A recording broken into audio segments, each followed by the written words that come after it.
Good evening. My name is Adam Brown, Director of Theater Inc., Newton North High School's Teaching and Working Theater. For Jeff Knadler, Director of South Stage, the Theater Department at Newton South, we welcome you to the 37th Annual Collaborative Shakespeare production between our two schools. Now, I know this is not how we imagined it, but we are so proud of our students and staff that we are here.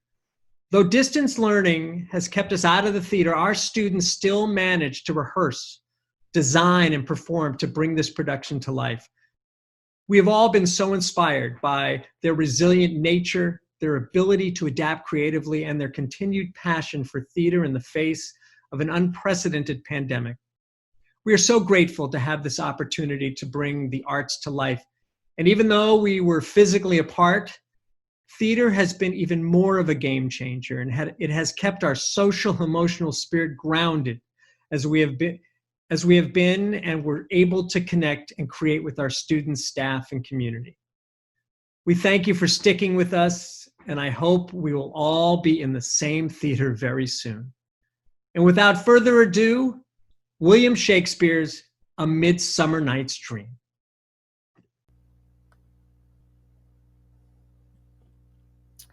Ill met by moonlight, proud Titania.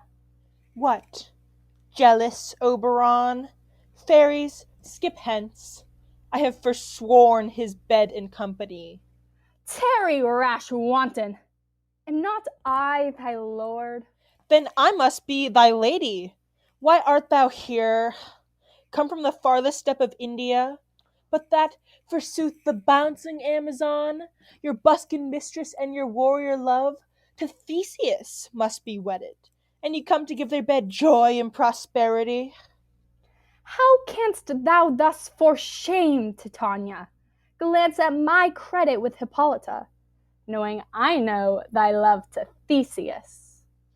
These are the forgeries of jealousy, and never since midsummer spring met we on hill, in dale, forest, or mead, by paved fountain or by rushy brook, or in the breached margent of the sea, to dance our ringlets to the whistling wind, but with thy brawls thou hast disturbed our sport. Therefore the winds, piping to us in vain, as in revenge, have sucked up from the sea contagious fogs, which falling in the land have every pelting river made so proud that they have overborne their continents.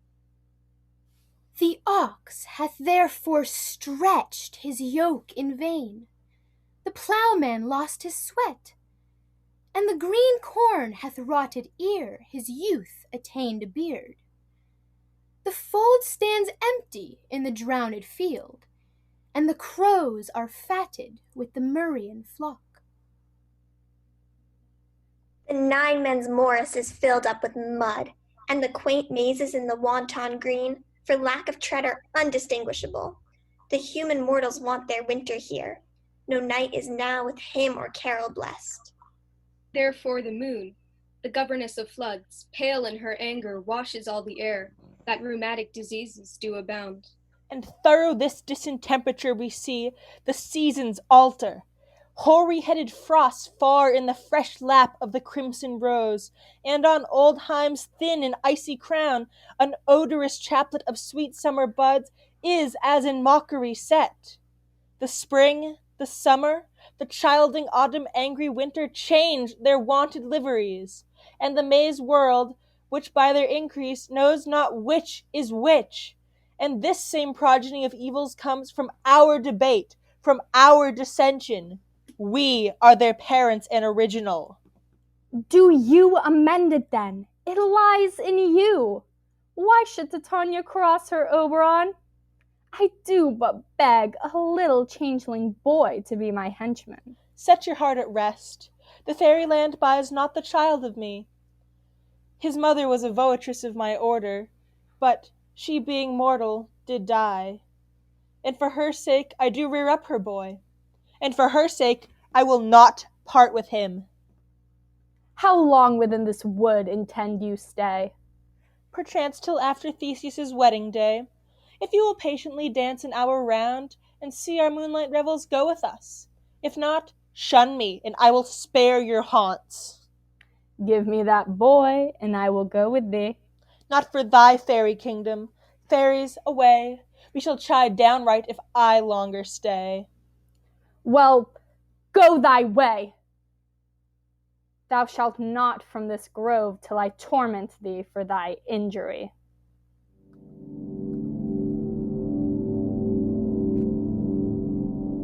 Now, fair Hippolyta, our nuptial hour draws on apace. 4 happy days bring in another moon, but oh, methinks how slow this old moon wanes. 4 days will quickly steep themselves in night, and 4 nights will quickly dream away the time. And the moon, new bent like a silver bow in heaven, will mark the day of our solemnities. Go, Philostrate, stir up the Athenian youth to merriments. Hippolyta, I wooed thee with my sword, and won thy love, doing thee injuries, but I will wed thee in another key, with pomp, with triumph, and with revelling. Happy be Theseus, our learned duke. Thanks, good Egeus. What's the news with thee? Full of vexation come I, with complaint against my child, my daughter Hermia. Stand forth, Demetrius. My noble lord, this man hath my consent to marry her. Stand forth, Lysander. And my gracious duke, this one hath bewitched the bosom of my child. Thou Lysander, thou hast given her rhymes and interchanged love tokens with my child. With cunning hast thou filched my daughter, and turned her obedience, which is due to me, to stubborn harshness, and, my gracious duke, be it so she will not hear before your grace consent to marry with Demetrius, I beg the ancient privilege of Athens, as she is mine, I may dispose of her, which shall either be to this gentleman, or to her death, according to our law. What say you, Hermia? Be advised, fair maid. To you your father should be as a god. Demetrius is a worthy gentleman. So is Lysander. In herself she is, but in this kind, wanting your father's voice, the other must be held the worthier. I would my father looked but with my eyes. Rather, your eyes must with his judgment look. I do entreat your grace to pardon me. I beseech your grace that I might know the worst that may befall me in this case, if I refuse to wed Demetrius. Either to die the death, Or to abjure forever the society of men. Therefore, fair Hermia, question your desires, whether, if you yield not to your father's choice, you can endure the livery of a nun, to live, a barren sister, all your life, chanting faint hymns to the cold, fruitless moon. So will I grow, so live, so die, my lord, ere I will my virgin patent up into his lordship. Take time to pause, and by the next new moon, the sealing day betwixt my love and me, upon that day, either prepare to die for disobedience to your father's will, or else to wed Demetrius, as he would. Or on Diana's altar, to protest for austerity in single life. Relent, sweet Hermia, and Lysander, yield thy crazed title to my certain right. You have her father's love, Demetrius. Let me have Hermia's. Do you marry him? Scornful Lysander, true he hath my love, and what is mine my love shall render him. And she is mine, and all my right of her I do estate unto Demetrius. I am, my lord, as well derived as he, as well possessed. My love is more than his, my fortunes every way as fairly ranked, not with vantage as Demetrius's. And, which is more than all of these boasts can be, I am beloved of beauteous Hermia. Why should I not then prosecute my right? Demetrius, I'll avouch it to his head, made love to Nader's daughter, Helena, and won her soul, and she, sweet lady, devoutly dotes in idolatry upon this spotted and inconstant man. Demetrius, come, and come, Egeus, you shall go with me. For you, fair Hermia, look to arm yourself to fit your fancies to your father's will. With duty and desire we follow you. How now, my love? Why is your cheek so pale? Oh, the course of true love never did run smooth. Oh, hell! To choose love by another's eyes? Hear me, Hermia. I have a widow aunt, a dowager, of great revenue, and she hath no child, and she respects me as her only daughter. There, gentle Hermia, may I marry thee, and to that place the sharp Athenian law cannot pursue us. Thou lovest me then, so forth thy father's house tomorrow night, and in the wood, a league without the town, where I did meet thee once with Helena, to do observance of a morn of day, May, there I will wait for thee. My good Lysander, I swear to thee, by Cupid's strongest bow, by his best arrow with the golden head, in that same place thou hast appointed me, tomorrow, truly will I meet with thee. Keep promise, love. Look, here comes Helena. Godspeed, fair Helena, whither away? Call you me fair? That fair can't unsay! Demetrius loves your fair. Oh, happy fair! Sickness is catching. Oh, were favors so yours would I catch, fair Hermia, ere I go. My ear should catch your voice, my eye your eye. My tongue should catch your tongue's sweet melody. Oh, teach me how you look, and with what art you sway the motion of Demetrius's heart. I frown upon him, yet he loves me still. Oh, that your frown to teach my smiles such skill. I give him curses, yet he gives me love. Oh, that my prayers could such affections move. The more I hate, the more he follows me. The more I love, the more he hateth me. His folly, Helena, is no fault of mine. None but your beauty. Would that fault were mine.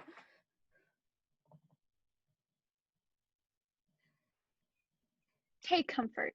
He no more shall see my face. Lysander and myself will fly this place. Helen, to you our minds will unfold tomorrow night.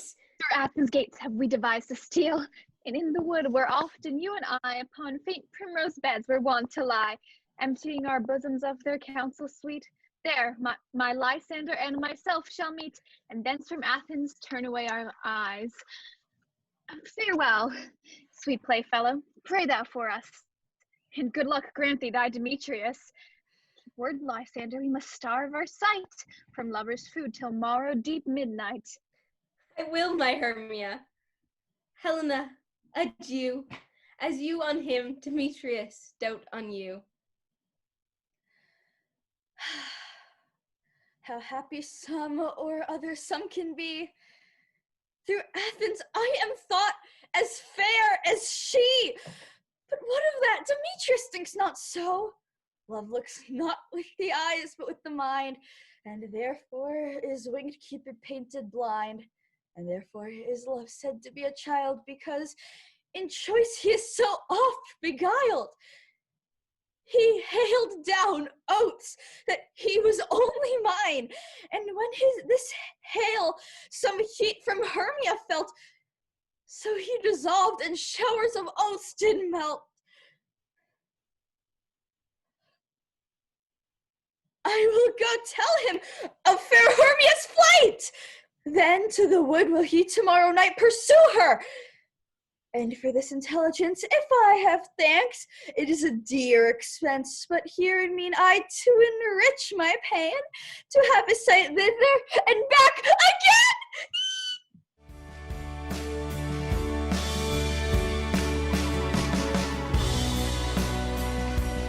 Is all our company here? You were best to call them generally, man by man, according to the script. Here is the scroll of every man's name, which is thought fit through all Athens to play in our interlude before the Duke and Duchess on his wedding day at night. First, good Peter Quince, say what the play treats on, then read the names of the actors, and so grow to a point. Mary, our play is the most lamentable comedy and most cruel death of Pyramus and Thisbe. Very good piece of work, I assure you, and a merry. Answer as I call you. Nick Bottom, the weaver. Ah, ready. Name what part I am for and proceed. You, Nick Bottom, are set down for Pyramus. Yes. What is Pyramus? A lover or a tyrant? A lover that kills himself most gallant for love. That will ask some tears in the true performing of it. If I do it, let the audience look to their eyes. I will move storms. I will condole in some measure. Francis Flute, the bellows mender. Here, Peter Quince. Flute, you must take Thisbe on you. What is Thisbe, a wandering knight? It is the lady that Pyramus must love. Nay, Faith, let me not play a woman. I have a beard coming. That is all one. You may speak as small as you will. And I may hide my face. Let me play Thisbe too. I'll speak in a monstrous little voice. Thisbe, Thisbe. Ah, Pyramus, mother dear, thy Thisbe dear, and lady dear. No. You must play Pyramus, and Flute, you Thisbe. Well, proceed. Tom Snout the tinker. Here, Peter Quince. You, Pyramus's father. Myself, Thisbe's father. Snug the joiner, you the lion's part. And I hope here is a play fitted. Have you the lion's part written? Pray you, if it be, give it me, for I am slow of study. You may do it to exemplary, for it is nothing but roaring. Let me play the lion too. I will roar, that I will do any man's heart good to hear me. I will roar, that I will make the Duke say, let him roar again. Let him roar again! You should do it too terribly. You would fright the Duchess and ladies, that they would shriek, and that were enough to hang us all. That would hang us, every mother's son. You can play no part but Pyramus, for Pyramus is a sweet-faced man, a proper man, as one shall see on a summer's day, a most lovely, gentleman-like man. Therefore, you must me play Pyramus. Well, I will undertake it.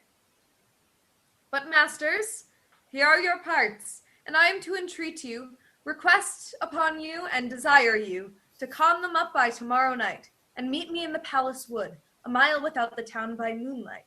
Here we will rehearse, for if we meet in the city, we shall be dogged with company, and our devices known. In the meantime, I will draw a bill of properties, such as our play wants. I pray you fail me not. We will meet, and there we may rehearse most obscenely and courageously. Take pains, be perfect. Adieu.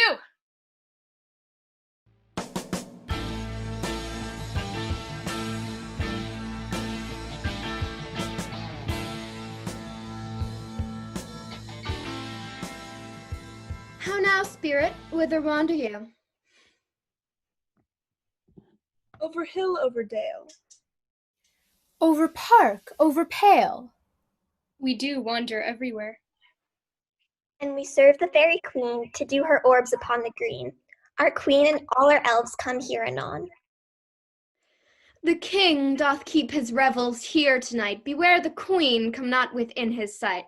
For, is passing fell in wrath, because that she as her attendant hath a lovely boy stolen from an Indian king.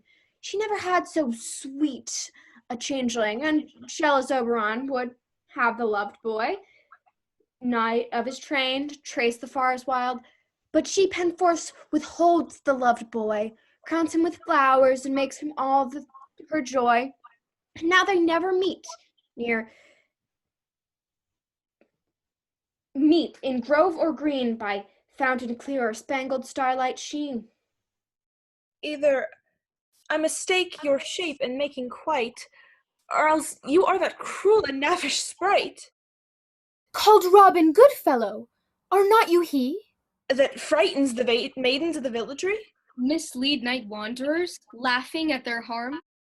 Those that hobgoblin call you and sweet Puck. You do their work, and they shall have good luck. Are not you he? Thou speak right, I am that nunnery wanderer. But room, fairy, here comes Oberon. Would that he were gone. My gentle Puck, come hither. Thou rememberest a little western flower, purple with love's wound, and maidens call it love in idleness. Fetch me that flower, the herb I shewed thee once.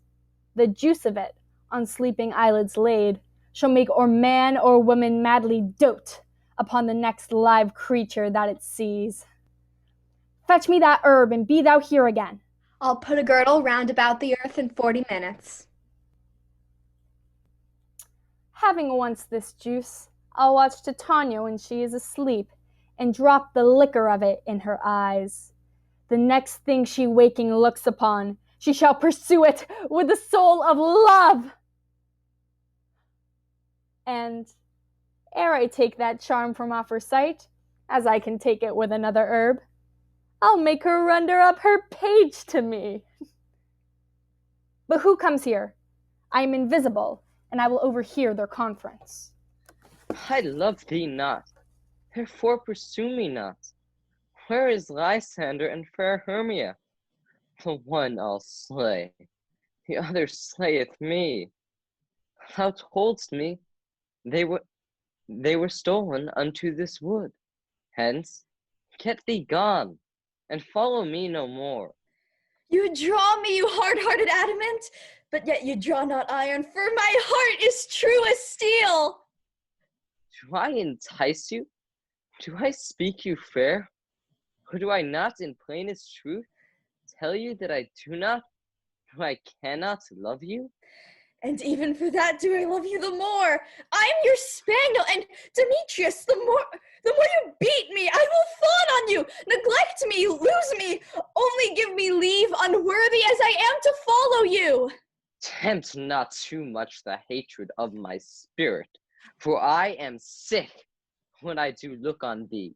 And I am sick when I look not on you. You do impeach your modesty too much to leave the city and commit yourself into the hands of one that loves you not.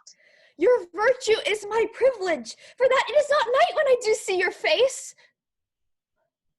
Let me go, or if thou follow me, do not believe, but I shall do thee mischief in the wood.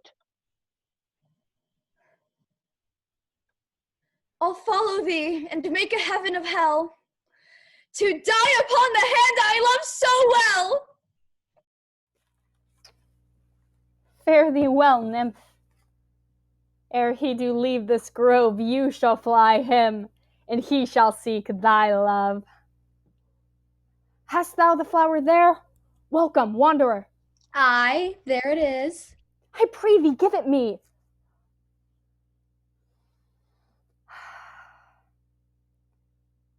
I know a bank where the wild thyme blows.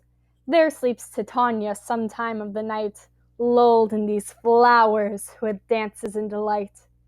And there the snake throws her enameled skin, and with the juice of this I'll streak her eyes and make her full of hateful fantasies. Take thou some of it, and seek through this grove. A sweet Athenian lady is in love with a disdainful youth. Anoint his eyes, but do it when the next thing he espies may be the lady. You shall know the man by the Athenian garments he hath on. Affect it with some care, that he may prove more fond on her than she upon her love. And look thou meet me ere the first cock crow. Fear not, my lord, your servant shall do so.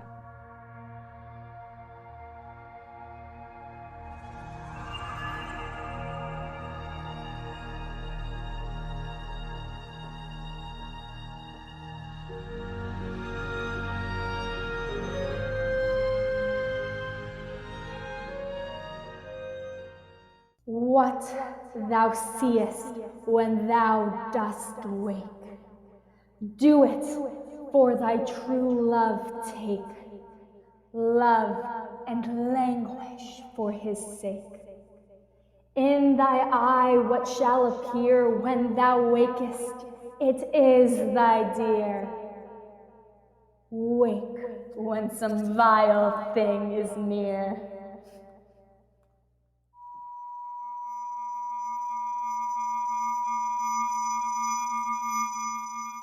Fair love, you faint with wandering in the wood, and to speak troth, I have forgot our way. Well, rest us, Hermia, if you think it good. So, Lysander, find you out of bed, for I upon this bank shall rest my head. One turf shall serve as a pillow for us both. One heart, one bed, two bosoms, and one troth. Nay, good Lysander, for my sake, my dear, lie further off, yet do not lie so near. I mean that my heart unto yours is knit, so that but one heart we can make of it. And by your side no bedroom me deny, for lying so, Hermia, I do not lie. Lysander riddles very prettily. But, gentle friend, for love and courtesy, lie further off in human modesty. So far be distant, and good night, sweet friend. Thy love ne'er alter till thy sweet life end. Amen, amen to that fair prayer, say I. And then in life when I end loyalty, here is my bed. Sleep give thee all his rest. With half that wish the wisher's eyes be pressed.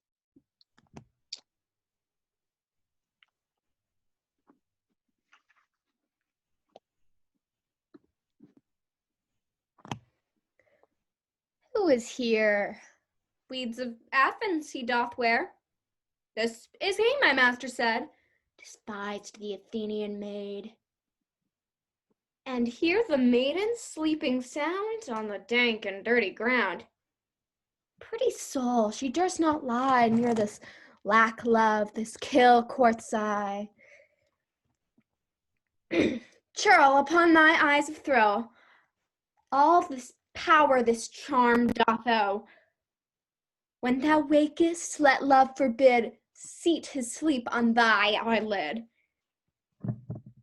So awake when I am gone, for I must now to Oberon.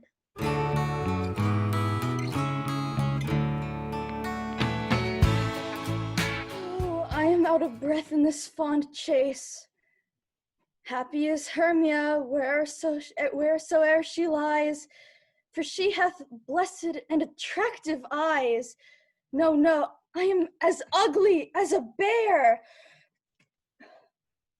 For beasts that see me do run away for fear. But who is here? Lysander on the ground? Dead or asleep, I see no blood, no wound. Lysander!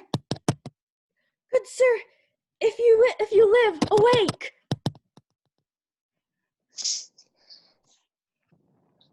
And run through fire I will for thy sweet sake. Where is Demetrius? Oh, how fit a word is that vile name to perish on my sword. Do not say so, Lysander, say not so! What though he loves your Hermia? Lord, what though yet Hermia still loves you, then be content. Content with Hermia? No, I do repent. The tedious minutes I have with her spent, not Hermia, but Helena I love. Who will not change a raven for a dove? The will of man is by his reason swayed, and reason says you are the worthier maid. Wherefore was I to this keen mockery born? When at your hands did I deserve this scorn? Oh, that a lady of one man refused should of another therefore be abused. She's not Hermia. Hermia, sleep thou there, and never mayest thou come Lysander near. So thou, my surfeit and my heresy, of all be hated, but the most of me, and all my powers address your love and might, to honor Helen and to be her knight. Help me! Lysander, help me! Do thy best to pluck this crawling serpent from my breast! I me, for pity, what a dream was here. How I do quake with fear. Methought a serpent eat my heart away, and you sat, smiling, at his cruel prey. Lysander! What? Removed? Lysander! Out of hearing? Gone? No sound, no word?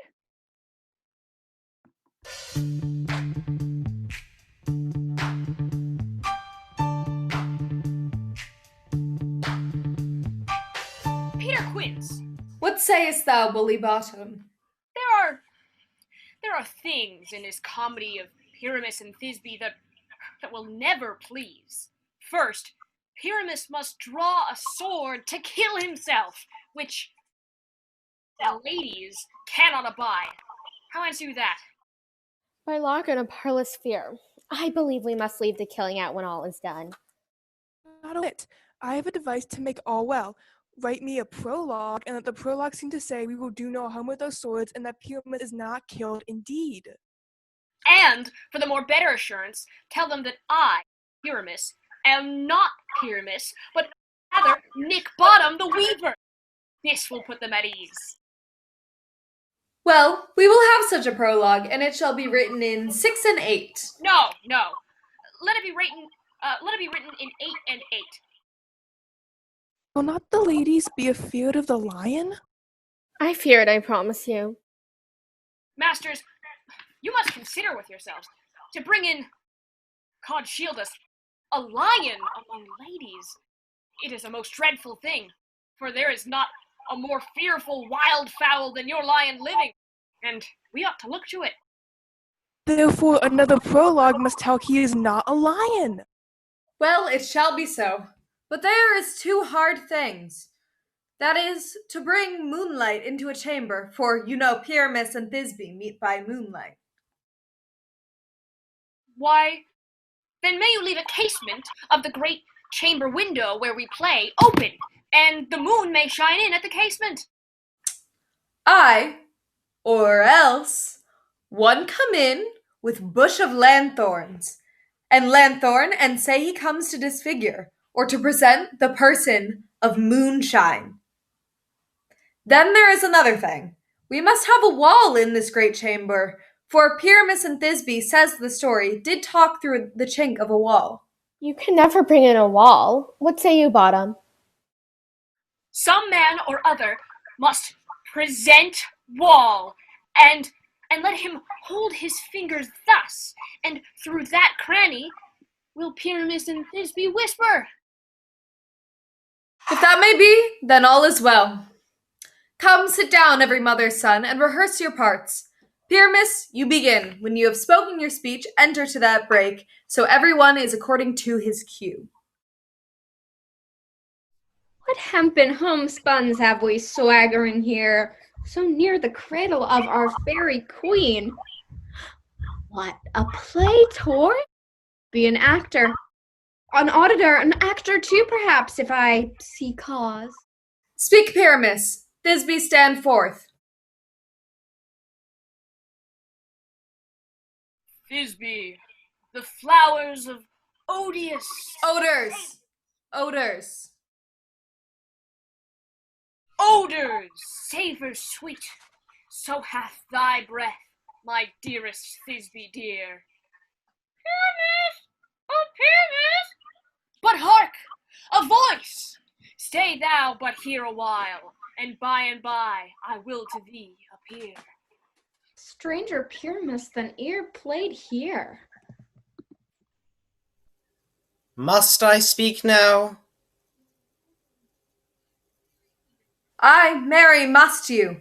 For you must understand he goes but to see a noise he heard, and is to come again.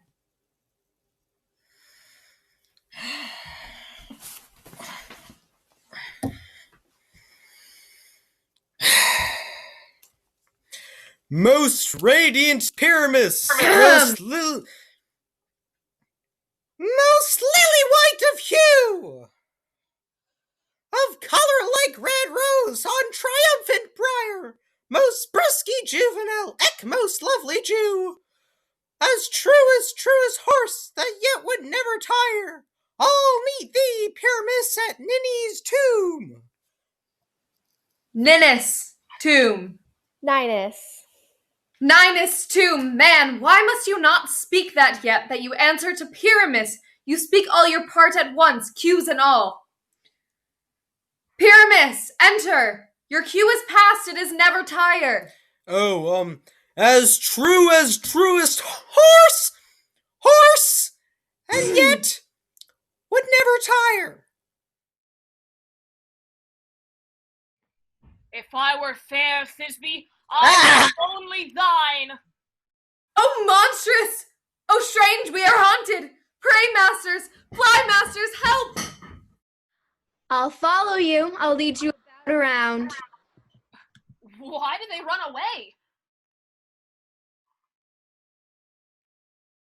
This is a knavery of them to make me afeard.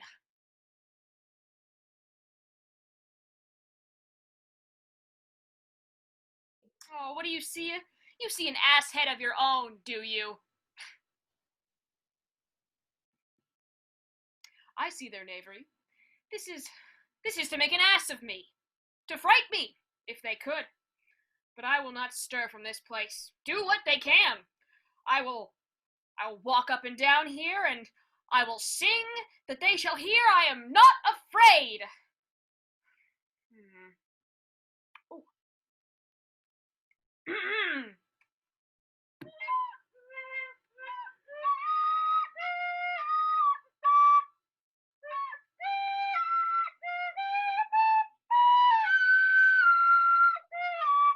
What angel wakes me from my flowery bed?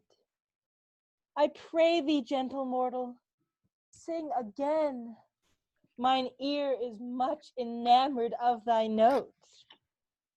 On the first view to swear, I love thee.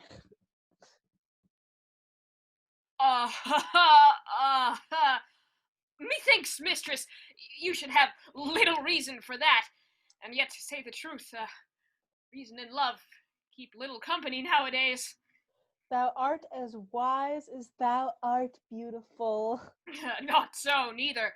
But if I had wit enough to get out of this wood, I have enough to serve mine own turn. Out of this wood do not desire to go. Thou shalt remain here, whether thou wilt or no.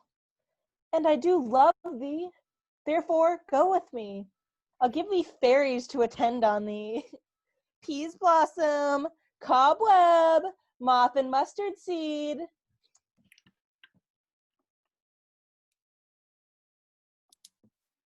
Ready. And I. And I. And I.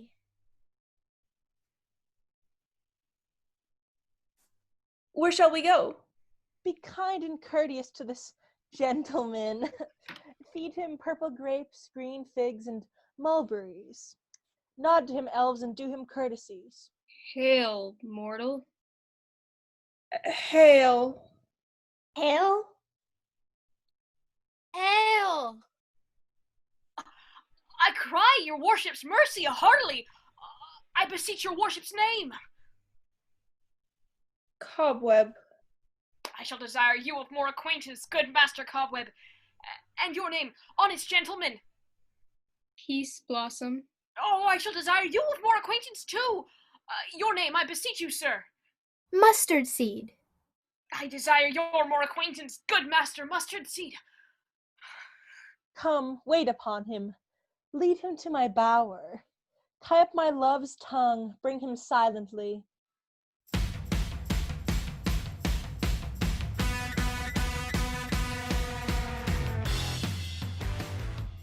Here comes my messenger. How now, mad spirit? What night rule now about this haunted grove? My mistress, with a monster is in love. The shallow thick skin of that barren sort. An ass's knoll fixed on his head, when in that moment so it came to pass, Titania waked and straightway loved an ass. This falls out better than I could devise. But hast thou yet latched the Athenian's eyes with love juice, as I did bid thee do? I took him sleeping, that is finished too, and the Athenian woman by his side. That when he waked, of course she must be eyed. Stand close, this is the same Athenian. This is the woman, but not this the man. Oh, why rebuke you him that loves you so? Lay breath so bitter on a bitter foe. Now I but chide, but I should use thee worse. For thou, I fear, hast given me cause to curse. If thou hast slain Lysander in her sleep, being o'er shoes in blood, plunge in the deep, and kill me too. It cannot be but thou hast murdered her. So should a murderer look so dead, so grim? So should the murdered look, and so should I, pierced through the heart with your stern cruelty. What's this to my Lysander? Where is she? Ah. Good Demetrius, wilt thou give her me? I had rather give her carcass to my hounds. Out, dog, out, cur! Thou hast driven me past the bounds of maiden's patience. Hast thou slain her then? Henceforth be never numbered among men. You spend your passion on a misprized mood. I am not guilty of Lysander's blood, nor is she dead, for aught that I can tell. I pray thee, tell me then that she is well. And if I could, what should I get therefore? A privilege. Never to see me more, and from thy hated presence part I so. See me no more, whether she be dead or no. There is no following her in this fierce vein. Here, therefore, for a while will I remain. What hast thou done? Thou hast mistaken quite, and laid the love juice on some true love's sight. About the wood go swifter than the wind, and Helena of Athens look thou find. I go, look how I go, swifter than the arrow from the Tartar's bow. Flower of this purple dye, hit with Cupid's archery, sink in apple of his eye when his love he doth espy. Let her shine as gloriously as the Venus of the sky. When thou wakest, if she be by, beg of her for remedy. Captain of our fairy band, Helena, is here at hand, and the youth mistook by me, pleading for a lover's fee. Shall we there flawn pageant see? Lord, what fools these mortals be. Stand aside. The noise they make will cause Demetrius to awake. Then we'll two at once woo one. That must needs be sport alone.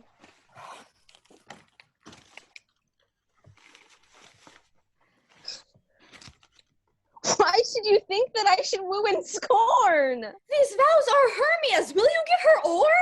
I had no judgment when to her I swore. Nor none in my mind. Now you give her o'er.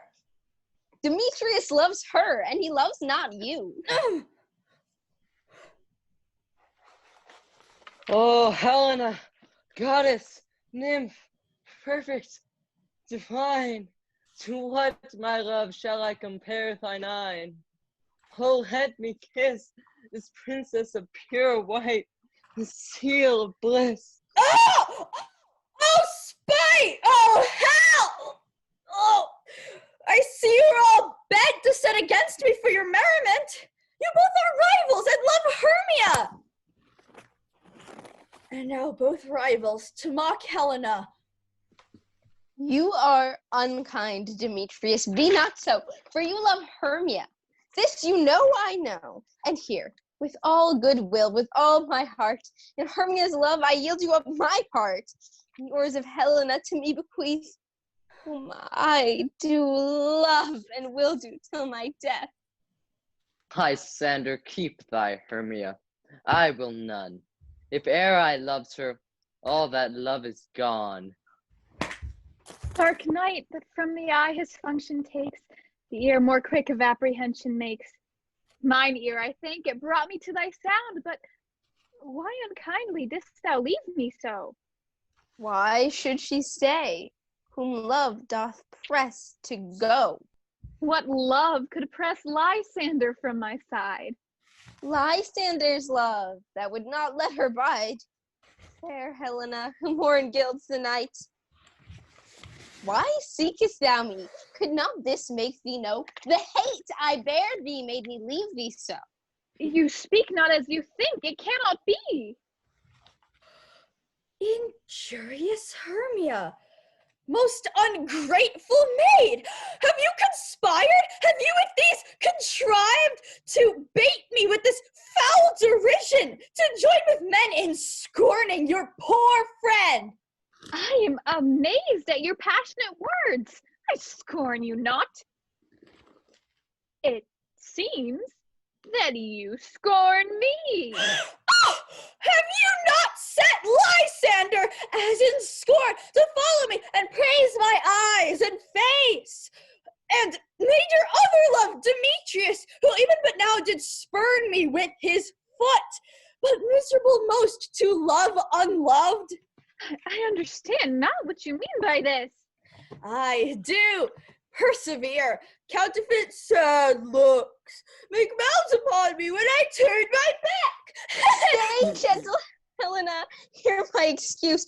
My love, my life, my soul, fair Helena. Oh, excellent. Sweet, do not scorn her so.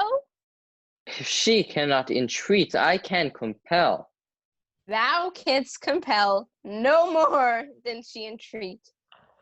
Helen, I love thee by my life, I do. I swear by that which I will lose for thee, to prove him false who says I love thee not. I say I love thee more than she can do. If thou say so, withdraw, and prove it too. No, no. She'll seem to break loose, take on as you would follow, but yet come not. You are a tame woman. Go. Ah! Hang off!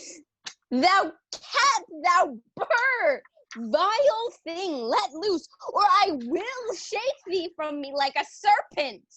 Why are you grown so rude? What change is this? Sweet love. Thy love? Out! Tawny Tucker, out! Loathed medicine, hated potion, hence! Do you not jest? Yes, sooth, and so do you. Demetrius, I will keep my word with thee. I would I had your bond, for I perceive a weak bond holds you. I'll not trust your word. What? Should I hurt her? Strike her? Kill her dead? Although I hate her, I'll not harm her so. What?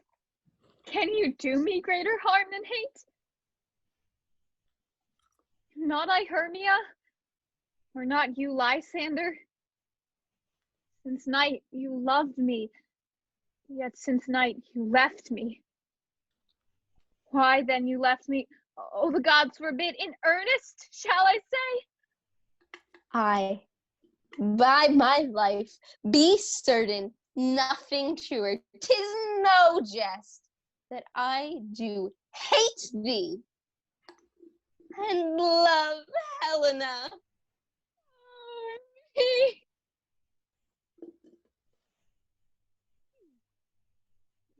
Juggler! You canker blossom, you thief of love! What? Have you come by night and stolen my love's heart from her? Find a faith! Have you modesty, no maiden shame. Fie, fie, you counterfeit, you puppet, you. Why so? Why, that way goes the game. Now I perceive that she hath made compare between our statures. How low am I? I am not yet so low, but that my nails cannot reach unto thine eyes. Pray you, though you mock me, gentlemen, let her not hurt me. You perhaps may think because she is something lower than myself that I can match her. Lower, hark again. Oh, when she's angry, she is keen and shrewd. She was a vixen when she went to school, and though she be but little, she is fierce. Little again, nothing but low and little. Let me come to her. Oh! Get you gone, you dwarf! Now she holds me not. Now follow, if thou darest, to try whose right of thine or mine is most in Helena. Follow? Nay, I'll go with thee, cheek by jowl.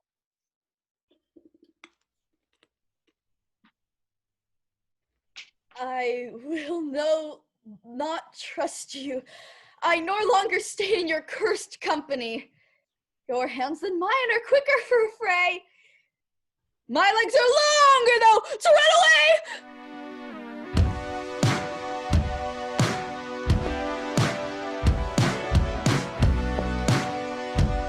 This is thy negligence.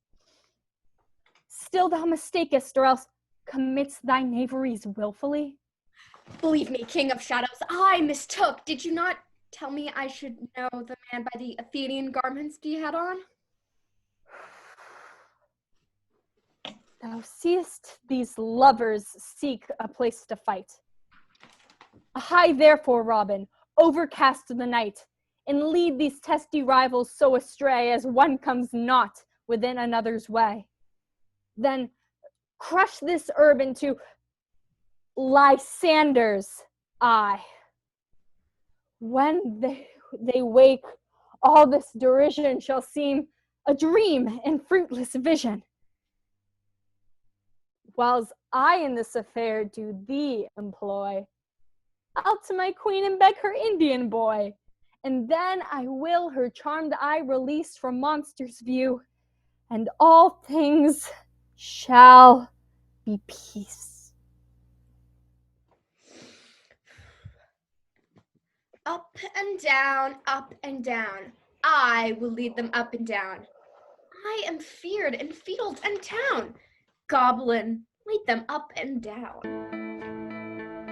We'll do it. Where art thou, proud Demetrius? Here, villain, drawn and ready. Lysander, speak again. Here, villain, drawn and ready. Where art thou, proud Demetrius? Here, villain, drawn and ready. Lysander, speak again. Here, villain, drawn and ready. Where art thou, proud Demetrius? Here, villain, drawn and ready. Lysander, speak again. Here, villain, drawn and ready. He goes before me and still tears me on. When I come where he is called, then he is gone. Come, thou gentle day, for if but once thou give me thy grey light, I'll find Demetrius and revenge this spite.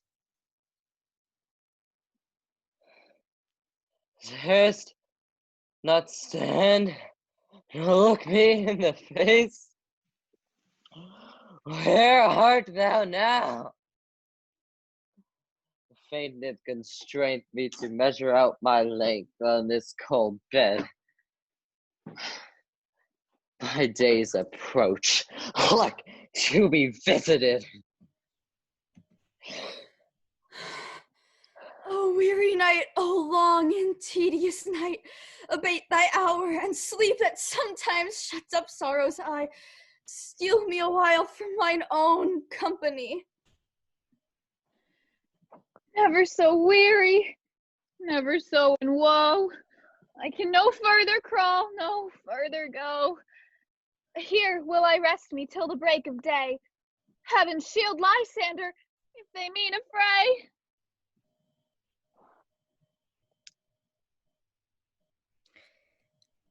On the ground, sleep sound, and I'll apply to your eye, gentle lover, remedy.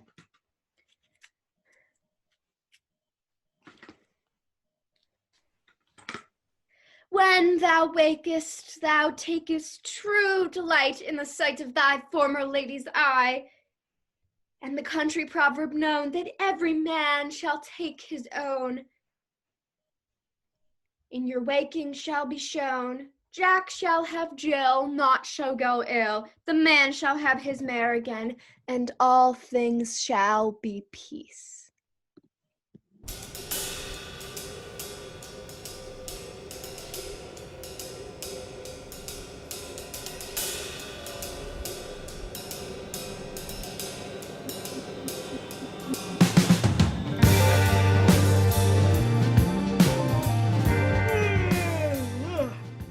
Where's Peas Blossom? Ready? Scratch my head, Peas Blossom.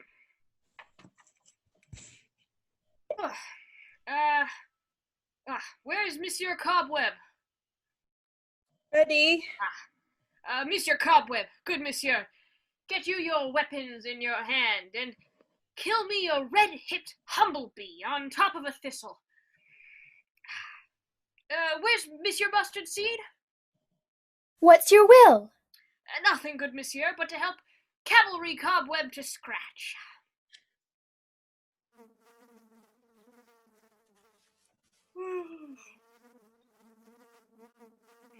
Must to the barber's, monsieur, for methinks I am marvellous hairy about the face, and I am such a tender ass, if my hair do but tickle me, I must scratch. Wilt thou hear some music, my sweet love? I have a reasonable good ear in music. Let's have the tongs and the bones. Or say, sweet love, what thou desirest to eat? Methinks I have a great desire to a bottle of hay. Good hay, sweet hay, hath no fellow. Oh, man. Oh, but I pray you, let none of your people stir me. I have an exposition of sleep come upon me. Sleep thou, and I will wind thee in mine arms. Fairies, be gone, and be always away. Oh, how I love thee. Oh, how I dote on thee.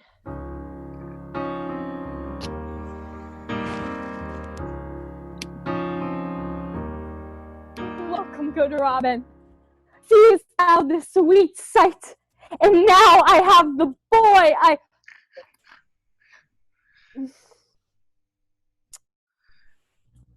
I will undo this hateful imperfection of her eye.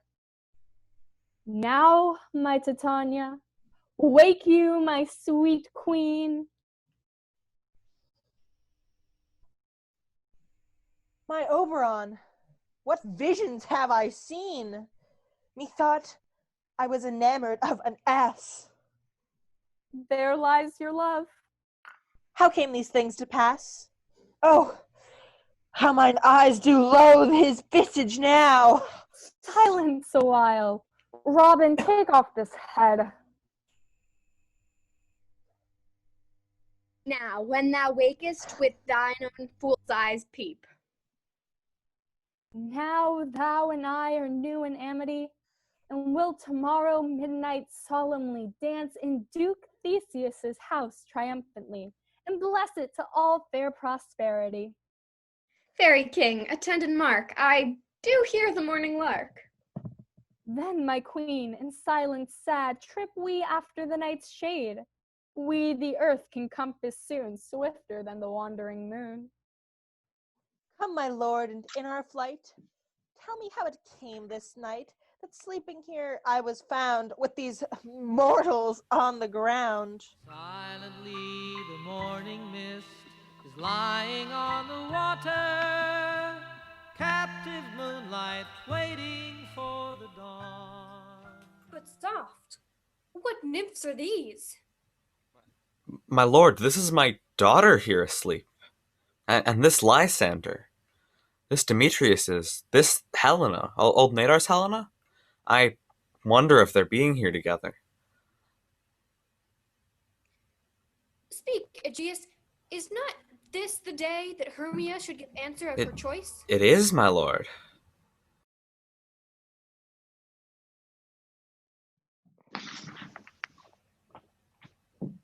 Good morrow, friends.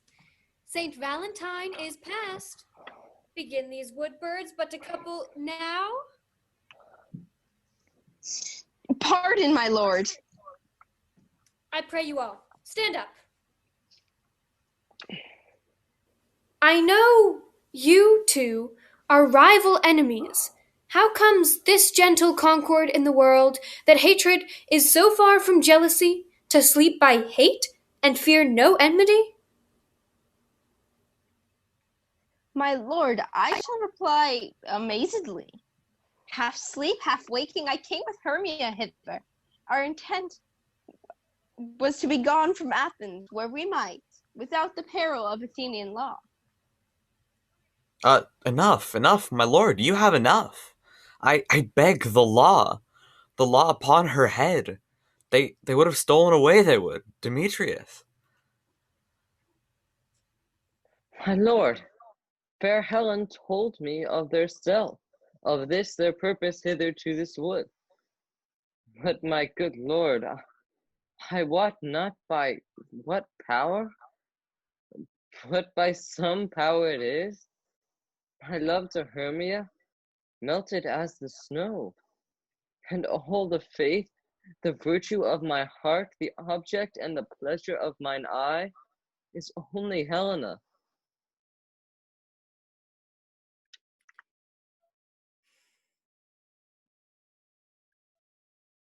Fair lovers, you are fortunately met. Of this discourse we more will hear anon. Egeus, I will overbear your will. For in the temple, by and by with us, these couples shall eternally be knit. Away with us to Athens, 3 and 3. We'll hold a feast in great solemnity. Come, Hippolyta.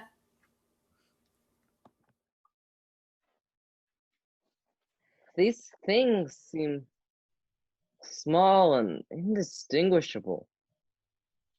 Methinks I see these things with parted eye, when everything seems double. So methinks. And I have found Demetrius like a jewel! Mine own and not mine own. Are you sure that we are awake? It seems to me that yet we sleep, we dream. Do you not think the Duke was here, and bid us follow him? Yea, and my father. And Hippolyta. And he did bid us follow to the temple. Why, then, we are awake. Let's follow him, and by the way, let us recount our dreams.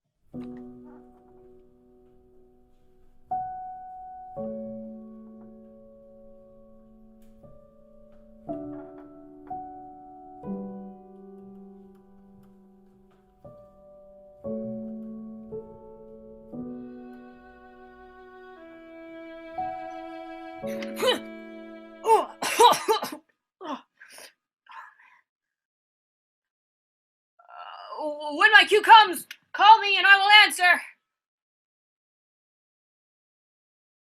Hi-ho. Peter Quince. Flute the bellows mender. Snout the tinker. Snug. God's my life, stolen hens and left me here asleep. I've had a most rare vision. I've had a dream. Past the wit of man to say what dream it was. Man is but an ass if he go about to expound this dream. Methought I was... There is no man can tell what. Methought I was... Methought I had... But man is but a patched fool if he will offer to say what methought I had. The eye of man hath not heard. The ear of man hath not seen. Man's hand is unable to taste, his tongue to conceive, nor his heart to report what methought my dream was. I will get Peter Quince to write a ballad of this dream. It shall be called Bottom's Dream, because it hath no bottom. And I will sing it at the latter end of the play, before the Duke. Peradventure, to make it the more gracious, I shall sing it at her death.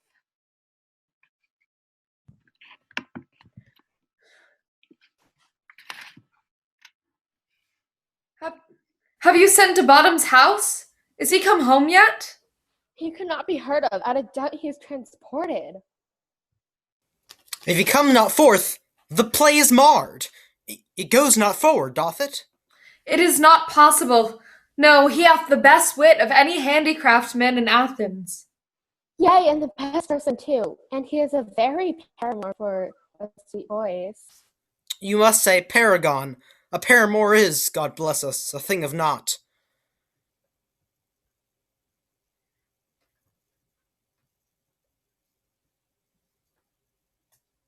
Masters, the Duke is coming from the temple, and there's 2 or 3 lords and ladies more married. If our sport had gone forward, we had all been made men. Oh, sweet bully Bottom! Where are these lads? Where are these hearts? Bottom, O most courageous day, O most happy hour! Oh, masters, I am to discourse wonders! But ask me not what, for if I tell you I am no true Athenian.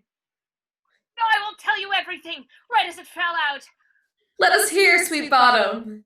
Not a word from me, for the short and long of it is, our play is preferred. Most dear actors, eat no onions nor garlic, for we utter sweet breath, and I do not doubt but to hear them say, it is a sweet comedy. Now, no more words. Away! Go! Away!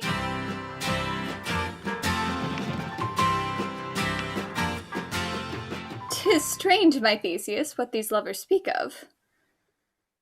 More strange than true. I never may believe these antique fables, nor these fairy toys. Lovers and madmen have such seething brains, such shaping fantasies that apprehend more than cool reason ever comprehends. The lunatic, the lover, and the poet are of imagination all compact. One sees more devils than vast hell can hold. That is, the madman. The lover, as all frantic, sees Helen's beauty in the brow of Egypt. The poet's eye, in a fine frenzy rolling, doth glance from heaven to earth, from earth to heaven, and in imagination bodies forth these forms of things unknown. The poet's pen turns them into shapes and gives to airy nothing a local habitation and a name. Doth strong tricks does imagination play. But all the story of the night told over, and all their minds transfigured so, together, more witnesseth than fancies images, and grows to something of great constancy. But howsoever strange and admirable, here come the lovers, full of joy and mirth. Joy, gentle friends, joy and fresh days of love accompany your hearts. More than to us. Wait in your royal walks, your board, your bed. Come now, what masks, what dances shall we have to wear away this long age of 3 hours between our after supper and bedtime? Call Philostrate. Here, mighty Theseus. Say, what abridgment have you for this evening? Here is a brief. How many sports are ripe? Make choice of which your highness will see first.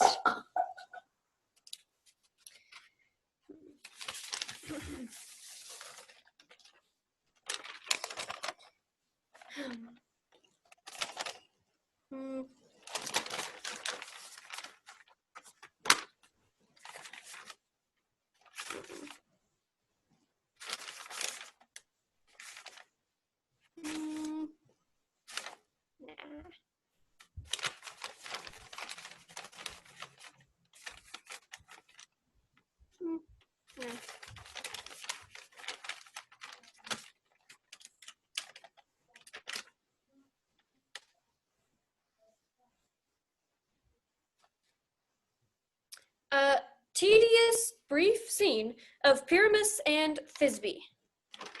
Merry and tragical, tedious and brief, that is, hot ice and wondrous strange snow. How shall we find the concord of this discord? A play there is, my lord, some 10 words long, which is as brief as I have known a play. But by 10 words, my lord, it is too long. What are they that do play it? Hard-handed men that work in Athens here, which never labored in their minds till now, and now have toiled their unbreathed memories with this same play against your nuptial. And we will hear it. No, my noble lord, it is not for you. I have heard it over, and it is nothing in the world. I will hear that play, for never anything can be amiss when simpleness and duty tender it. Go, bring them in, and take your places, ladies. I love not to see wretchedness o'erchanged and duty in his service perishing. Why, gentle sweet, you shall see no such thing. He says they can do nothing of this kind. The kinder we to give them thanks for nothing. So please your grace, the prologue is addressed. Let him approach.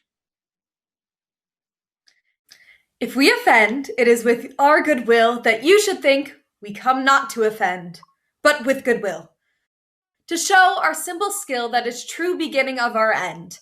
Consider then we come but in despite.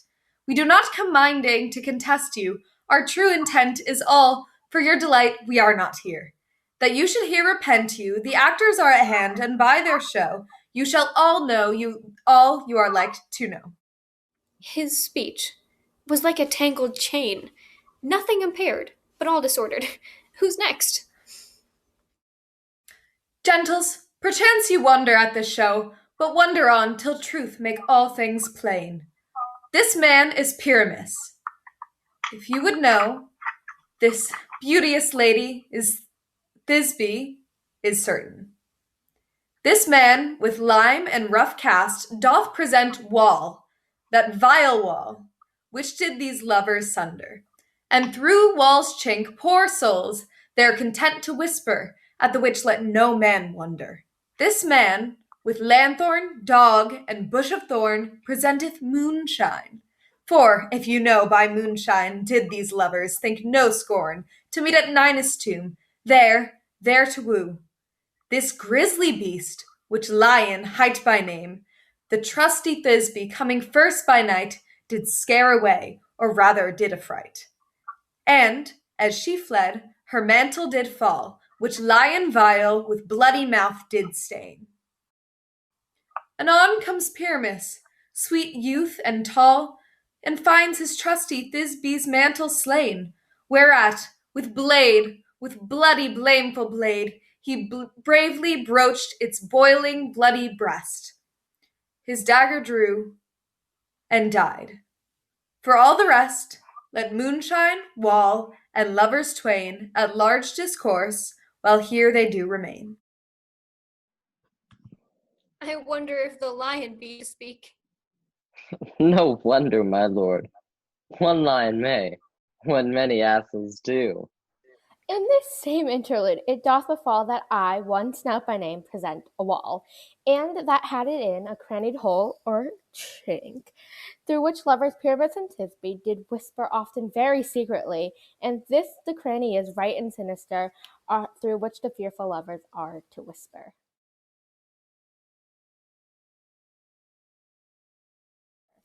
Would you desire lime and hair to speak better? It is the wittiest partition I ever heard discourse, my lord. Pyramus draws near the wall. Silence! Oh, grim-looked night! Oh, night, with hues so black! Oh, night, that ever art when day is not! Oh, night! Oh, night! Alack! Alack! Alack! I fear my Thisbe's promise is forgot. And thou, O wall, O sweet and lovely wall, that stands between her father's ground and mine.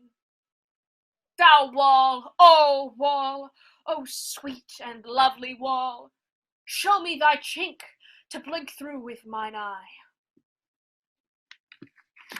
Thanks, courteous wall. Jove shield thee well for this. But what see I? No Thisbe do I see. Oh, wicked wall, through whom I see no bliss. Cursed be thy stones for thus deceiving me. The wall, methinks, being sensible, should curse again. No, in truth, sir, he should not. Deceiving me is Thisbe's cue. She is to enter now, and I'm to spy her through the wall. You shall see, it shall fall pat as I told you. Oh, yonder, here she comes.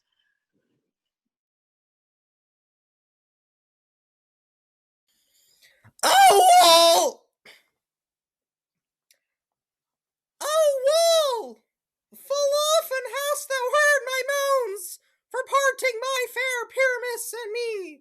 My cherry lips have oft kissed thy stones.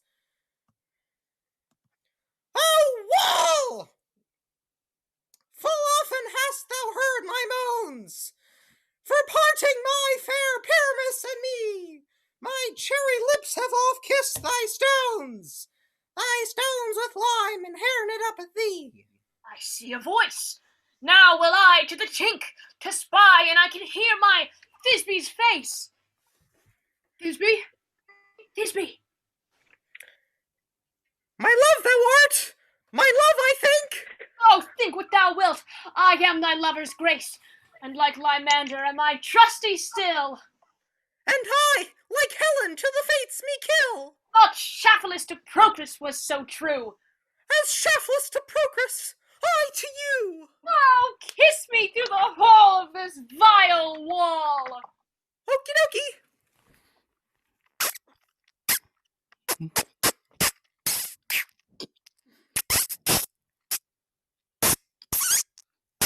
I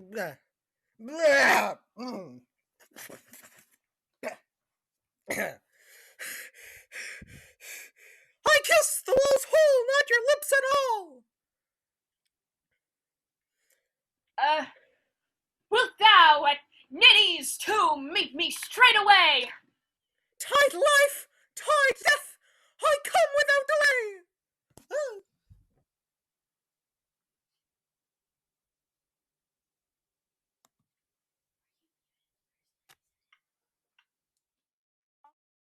Thus have I my part discharged so, and being done thus away, wall doth go.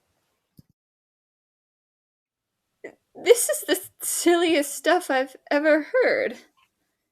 If we imagine no worse of them than they of themselves, they may pass for excellent men.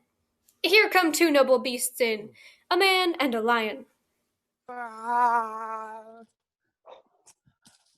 You, ladies, you, whose gentle hearts do fear the smallest monstrous mouse that creeps on floor, may now perchance both quake and tremble here, when lion rough and wild as rage doth roar.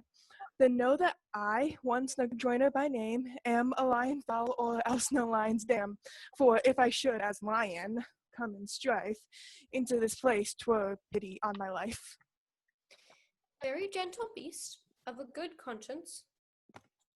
The very best at feasts, my lord, that I e'er saw. This lanthorn doth the horned moon present. He should have worn the horns on his head.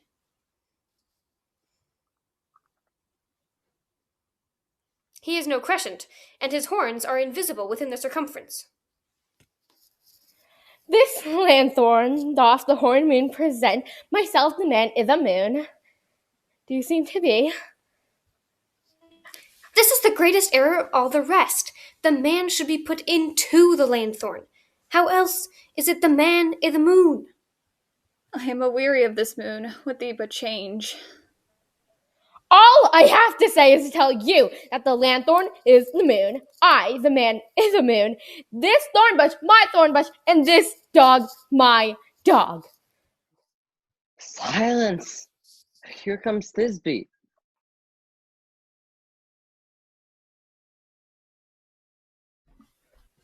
This is old Ninny's tomb! Where is my love?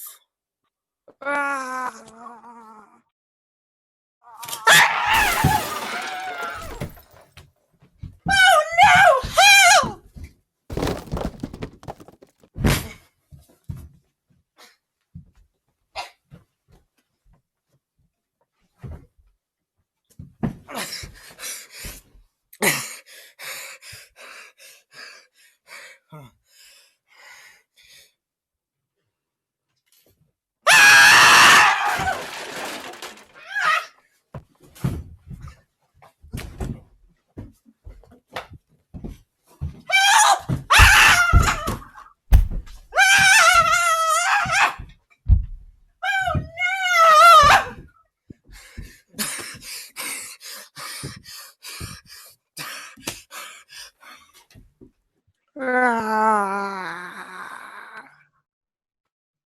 Well roared, lion. Well run, Thisbe. Well shown, moon.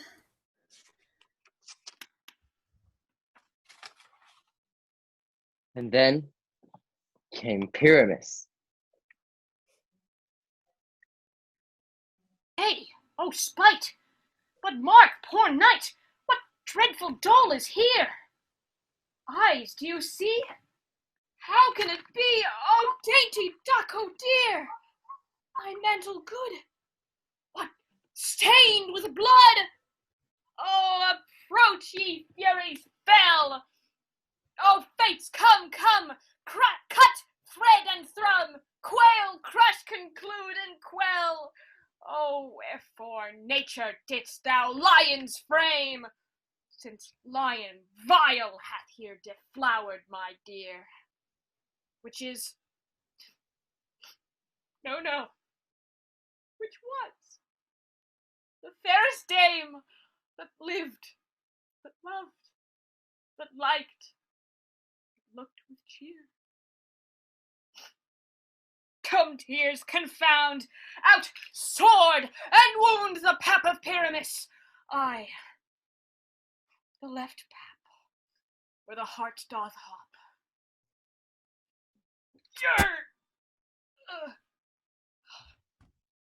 Thus I die. Thus. Now am I dead. Now am I fled. My soul is in the sky. Tongue, lose thy light. Moon, take thy flight. Now, die! Die!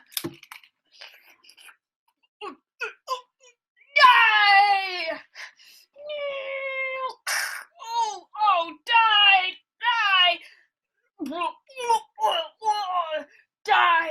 Die!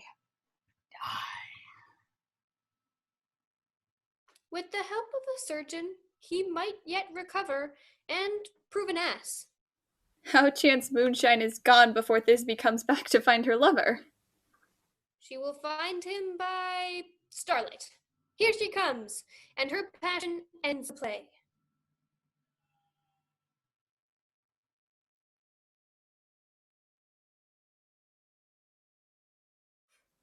What?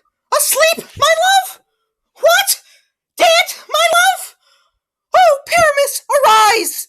Speak, speak, quite dumb.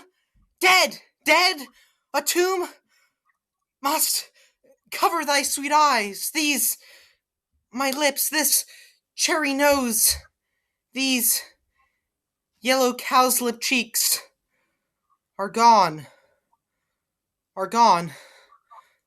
Lovers, make moan. His eyes were green as leeks. Oh, sisters three, come, come to me, with hands as pale as milk. Lay them in gore, since you have sure, with shears his thread of silk. Tongue, not a word, come, trusty swords, come, blade, my breast imbue. And farewell, friends. Thus, Thisbians, adieu, adieu, adieu, dies. Moonshine and Lion are left to bury the dead. Will it please you to see the epilogue, or a burgomask dance between two of our company? No epilogue, I pray you, for your play needs no excuse. And so it is, truly, a fine tragedy. The iron tongue of midnight hath told 12. Lovers, to bed, 'tis almost fairy time.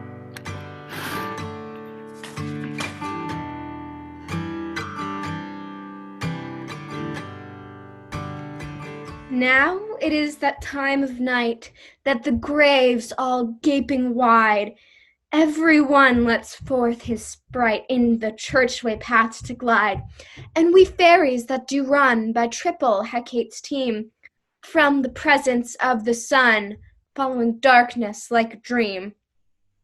Now our frolic, not a mouse, shall disturb this hallowed house. I am sent with broom before to sweep the dust behind the door.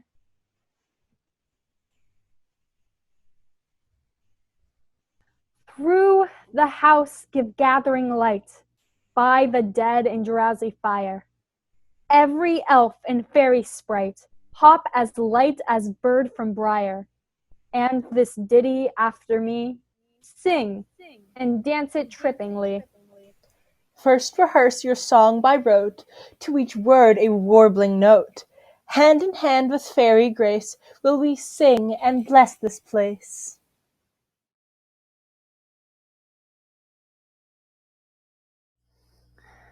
Through this house each fairy stray, now until the break of day.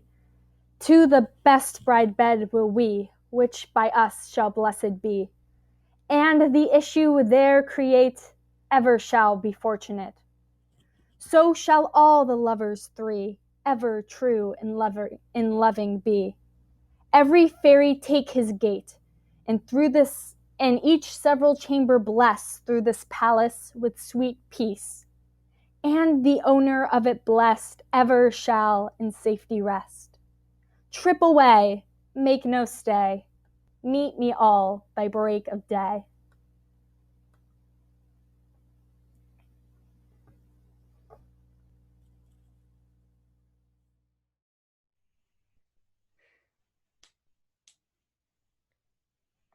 If we shadows have offended, think but this, and all is mended, that you have but slumbered here while these visions did appear, and this weak and idle theme no more yielding but a dream. Gentles, do not reprehend. If you pardon, we will mend. And as I am an honest puck, if we have unearned luck now to scape the serpent's tongue, we will make amends ere long, else the puck a liar call. So, good night unto you all. Give me your hands, if we be friends, and Robin shall restore amends.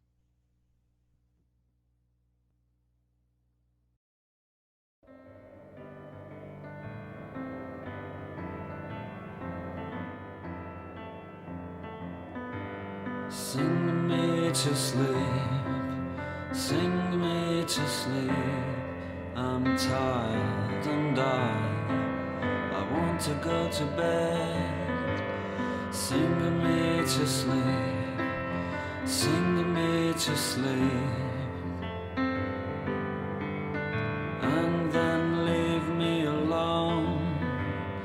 Don't try to wake me in the morning, 'cause I will be gone.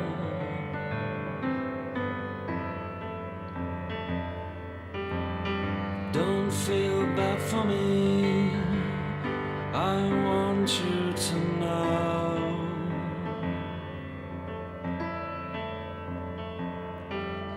Deep in the cell of my heart, I will feel so glad to go.